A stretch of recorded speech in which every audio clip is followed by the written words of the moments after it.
I'm going live. You do what? Mhm.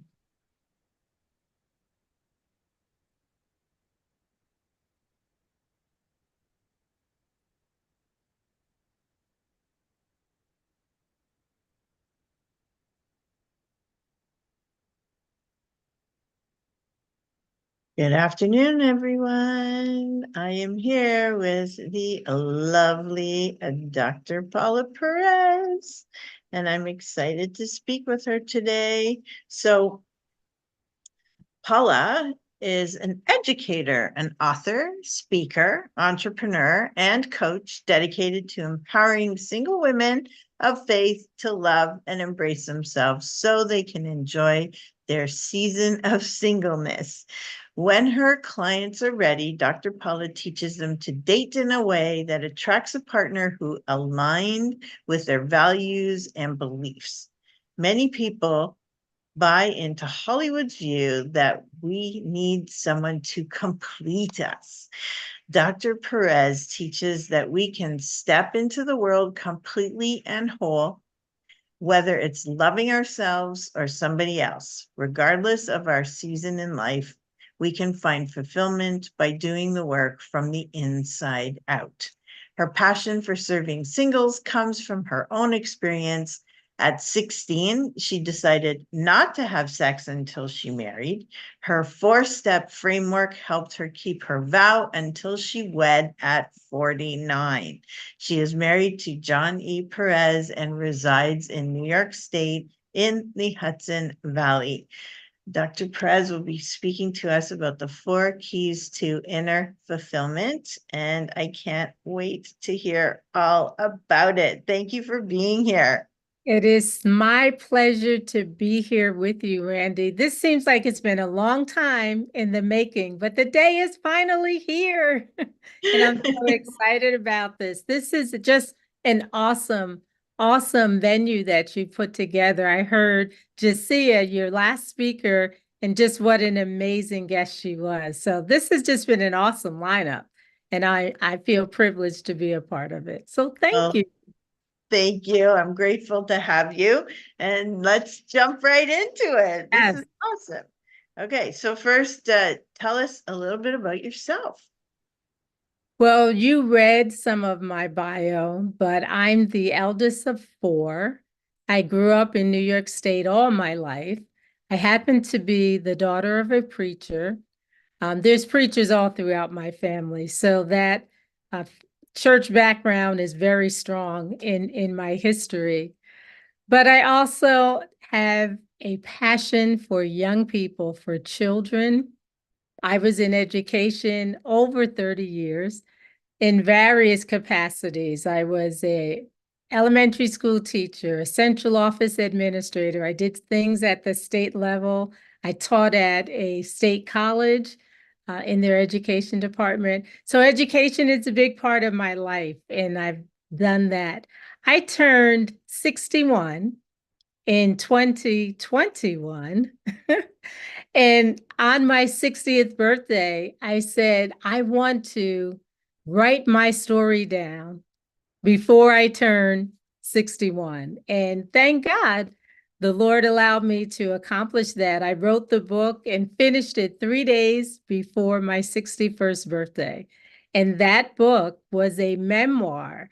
And the impetus behind that, there was a speaker, Miles Monroe, and he would often say that the cemetery is the richest place because people were buried with their treasures still locked inside. And I often thought, I used to say before I got married, I'm the mother of none, yet mother to all, because anybody's child I would just lock into, love on, help them to grow and to mature in various areas and then give them back. But I never birthed a child of my own. So during COVID, I think like so many of us, I started reflecting on my life and said, who's going to tell my story? So I felt driven to do that during that 60th year of my life. So I wrote that book. That book is entitled 49-Year-Old Virgin, Delayed Not Denied. And then I was blessed to write another book called Boundaries a couple of months later. So I'm an author, and now I've turned that writing into a business. And I know so many of your business people are watching. And that journey has just really been exciting to be able to take something that I birthed through life experience, putting it on the page, and then sharing it through coaching, through teaching, through master classes. It's just really, really been exciting. So I'm in that journey of building the coaching business now, and we are traveling all over. We are going to California tomorrow, going to Atlanta next week to do some things around the business, and to Fort Worth in a couple of weeks after that. So it's been great. I'm enjoying the journey and being able to meet people across this world through Zoom and all of the technology. So it's just really been an exciting time. Okay, wonderful, wonderful. Thank you. Was there a pivotal time in your life that sent you on your journey to lasting love? Oh boy, yes, there was. I mentioned that I was the eldest of four. And when I was in my 20s, I was working at IBM. I was a business person there, done really, really, really well. I was blessed to start working at IBM while I was still in college. I thought I wanted to be a teacher, but my student teaching experience totally turned me off. And I was also working at IBM. So a couple of days after graduation, I started there full time. Working at IBM, I just started focusing on my career, and things were going great. I was doing well, making great money. And then I come home, and my younger brother announces that he's going to get married. And that really sent me for a loop. First of all, I was the eldest, so of course I expected that I would be first. And then for a younger sibling and a boy to get married before me really did a number on my head. And I'll never forget the day of the wedding. It was raining, pouring outside. It was almost as if heaven was crying with me about that day. Of course, happy for my brother, but like questioning, how could this possibly be? How come I haven't found the one? Then at the reception, shortly after my brother and sister-in-law cut the cake, we went around to meet the guest and to thank them for coming. And one of the seasoned women that was there said, Paula, when are we going to have some cake? I said, oh, the waiters will be here in a few minutes. No, when are we going to have your cake? And I was like, really? You choose today to play that? And it was just, I felt it was so insensitive. It's like, how dare you? But then it made me go in search of the one. And I made so many foolish mistakes. I talk about in my book buying my own engagement ring, and that's a story in itself. I'm doing a lot of things that I regret today. But I finally got to the point where it was almost as if I heard God saying, wait a minute, am I not enough for you? I had lost sight that He's in control of my life. And I talked about the keys. My first key is keeping that spiritual perspective first in your life. And for me, that is a relationship with Christ. So the K is keeping focus on that area, because I think as I'm aligned right with Him, He helps to orchestrate everything else in my life. And there was a time when I felt like, hmm, I've made everything else but God first in my life. Maybe I need to get my priorities right.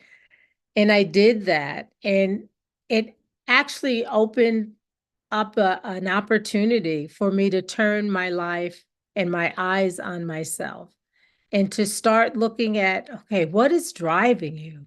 What is making you seem desperate? I actually got a reputation of being a man chaser, not a really flattering one, but I had to look inward and see, what am I doing that is making me feel so desperate for the companionship of someone else? And that leads me to the E. So KEYS is an acronym. So K, keeping our spiritual focus first in our mind, but then I needed to embrace self-love. And that was years of work because there were so many things that I had not dealt with. Experiences that I had as a child. I had a teacher that really scarred me, as a 4-year-old looking at me. I couldn't open a milk carton. Um, Back when I was growing up, we still had milk delivered to our house in bottles. So I didn't know what a milk carton was. We had never experienced it. And I was 4 when I started kindergarten. And I remember the kindergarten teacher taking the milk out of my hand and saying, "Are you stupid or something?" And that really stuck with me. So all of my life, I was trying to prove, no, I'm not stupid. I'm going to show you I'm not stupid. And I think that was the driving force for me to get my education, to do well in school, to get into education. So as I settled in and learned to truly love myself, I became more confident. I became just, I knew what I wanted. I knew what I was not going to settle for. And I think that became a magnet for the type of love that I desired in my life. And I had a long journey, long journey. As you said in the intro, I didn't get married until I was 49, but I loved my life. I absolutely loved my life because it gave me the opportunity to travel. And I went all over. I went to New Zealand by myself and stayed there 3 weeks. I went to Hawaii. I went to Europe. I did all of this travel and had these great, awesome opportunities that helped to enrich me and to make me feel like, okay, I can do this. Maybe it's not in the cards for me to get married, but I got to the point where it didn't even matter. I enjoyed my life so much, and I didn't need a man to complete me. I felt really secure in the gifts and the talents and what I had. So that's a part of the impetus behind getting into this area, focusing on really developing ourselves, learning to love, learning to honor our values, what it is that we believe in, hold on to it and not change for another person. I know so many women that have lost themselves trying to keep and please a man. And I was like, no way, I'm not doing that. So you learn to be your authentic self, as a result of that. So, Love it. Thank you. Sorry, it took me a second with the mute thing. Okay, so thank you for that. Do you have any stories that our listeners can learn from? well, yeah, let me share the story about buying my own ring. I got to the opportunity. I actually met a gentleman online as a result of an email thread that was going on. And somehow we just connected. He started emailing me separately. It was a group email, but then we just started emailing and somehow we hit it off. We actually wound up meeting each other within a week of those email exchange, which in itself was crazy because he lived out of state and I was able to meet him. So we got together, hit it off really, really well. And that relationship blossomed into talk about marriage. And we started planning. I actually got a dress. We figured out who was going to be in the wedding party. Many of my bridesmaids already had their dresses, but I didn't have a ring. So I will never forget. He picked me up one day, and this was during the Christmas holiday. So it was just really strange. He lived in a very warm area and they had palm trees. And to see palm trees with Christmas decorations, but it was 80, 90 degrees, felt so weird. But on this particular day, he picked me up and I was asking, where are we going? We wound up going to a jewelry store and he told me to pick out whatever ring I wanted. So of course I picked out a ring. It was a solitary gold, really beautiful, elegant ring. And I remember we went up to the cash register and he said, Paula, can I hold your credit card?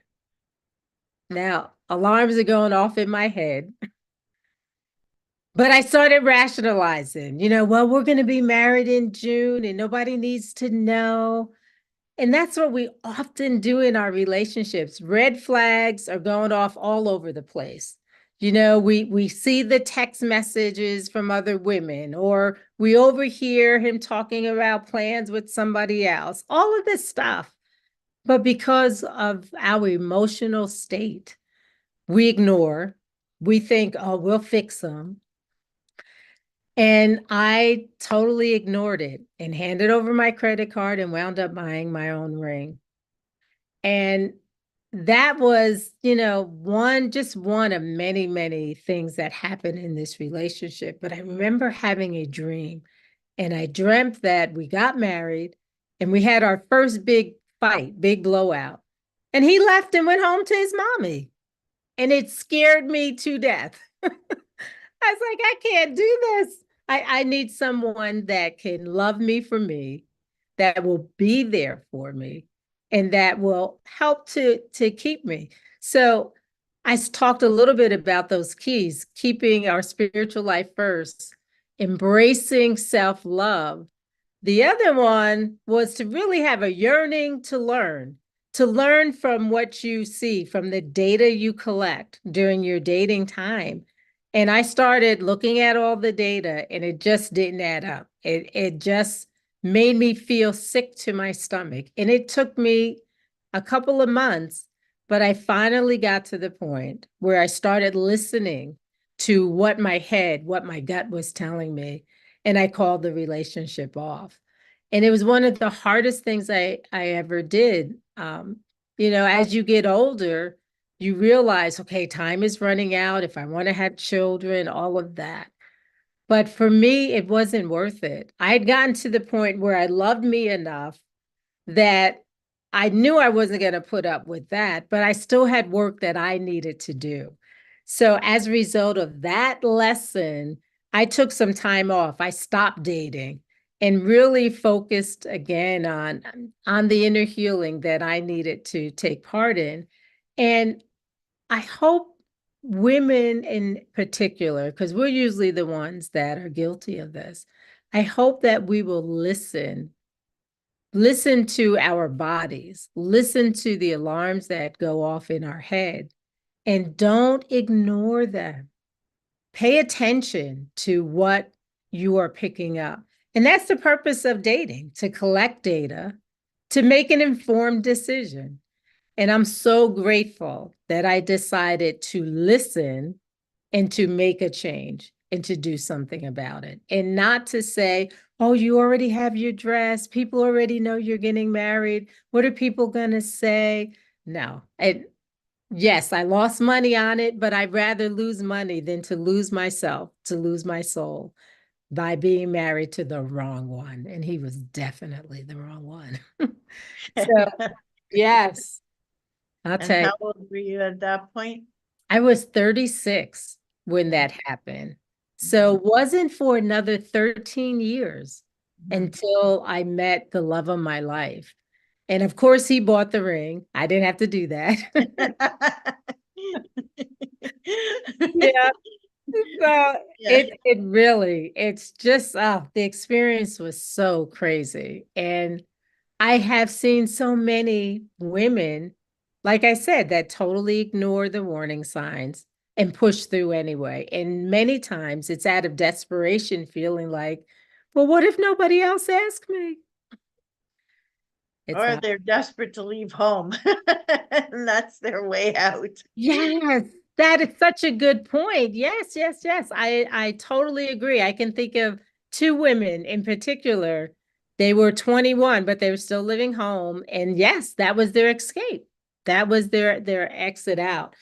But that's something that I also learned. A lot of times in our lives, we try to escape situations, but the higher power, and in my case, Jesus, he won't leave me alone because he wants to build my character, because he wants me to grow from the experiences. I keep meeting the same type of people. So if I had issues with mama, and I never resolved those childhood issues, it keeps cycling it around until I actually learn the lesson and pass that test. So there's so much work that can be done. And in my coaching practice, those are the types of things that I dive into. Those childhood traumas, those things that happen before you even thinking about a relationship, but it always spills into our romantic relationships as well as relationships with everybody else in our life, the way we interact with our children, the way we act with our coworkers, all of it is impacted by those childhood experiences. Awesome. So did you make mistakes along the way? And if so, what did you learn from them? A couple of big mistakes I made. Number one, doing something that I felt the man should have been doing for me. For instance, buying my own ring, handing over the credit card. I find that we teach people how to treat us. And because I had not gotten to the point where I really valued and loved myself, I was letting guys do all kinds of nonsense towards me. And not even just guys, but people in the work environment as well. I tended to be a person that did not like confrontation. So rather than speaking up for myself and saying, I don't like that, or no, I'm not going to work overtime, or whatever the situation is, I just like with the ring, I just handed it over. I just gave over my time. I just gave over my resources, whatever, because I didn't want to confront. So that learning the lesson that taking care of yourself is not selfish. It's like they tell us in the plane to put the mask on ourselves first. So by learning to speak up for myself, to speak up for what I needed, for what I deserved, rather than just catering to the needs of everyone else, I think that's the biggest lesson that I learned through all of my mistakes, because I soon realized my doing for them, it didn't change anything. It didn't make them love me more. And when I started loving me more, that made other people stand up and recognize. So I think that's one of the biggest lessons, to value yourself. Absolutely. I totally agree. And not give up your power to other people. So, what drives you to share with your audiences? I spoke earlier about my love of children. And as a teacher, as a principal for several years, I was often the one that had to deal with the kids that were in crisis. And as I looked at the situation surrounding these babies, I remember my last couple of years, the youngest children, the 4 and 5 year olds, 6 year olds, kindergarten, first grade, they were the most difficult kids. And as I looked at the home situations, many of it stemmed from the crisis that was going on in the home, whether they were food deprived, whether they were jumping from house to house. I taught at Title I school and was principal at a Title I school. And in the States, those are schools that are usually um, largely minority, largely those that are resource poor. So they don't have access to good food. They don't have access to good housing. They're often pushed into, apartments that are Section 8 that get government funding. So as a result, many of the children did not have what they needed, and it caused them to act out. In the States, there's a study that's entitled Adverse Childhood Experiences, ACEs. And my children, many of them there's a 10-question quiz that goes with it and asks you things like, is anyone in your household incarcerated? Have you moved multiple times? Is anyone dependent on drugs? And so many of my children dealt with that. They dealt with sexual abuse or whatever, and they would act out at school. And I kept thinking if I could get to the women in particular about their choices of men and how they interacted with them before the kids are on the scene, maybe I could help them to make better decisions so that it spares the children from all this grief. So my love of kids, my heart really just goes out to the babies that have no control over their circumstances and what they're born into, but hoping that the women could see the need to value themselves and to expect more from all those that are around them. I think all of those things have helped to drive me to be able to pour into the lives of singles and to help them learn how to navigate this dating world, learn how to recognize warning signs, to recognize when this man's no good for you, and to be able to stand in that truth and not accept anything less than what they deserve. Wow. Okay. Yeah, that's pretty heavy stuff. Pretty heavy stuff. What are some lessons you've learned about relationships from being in business?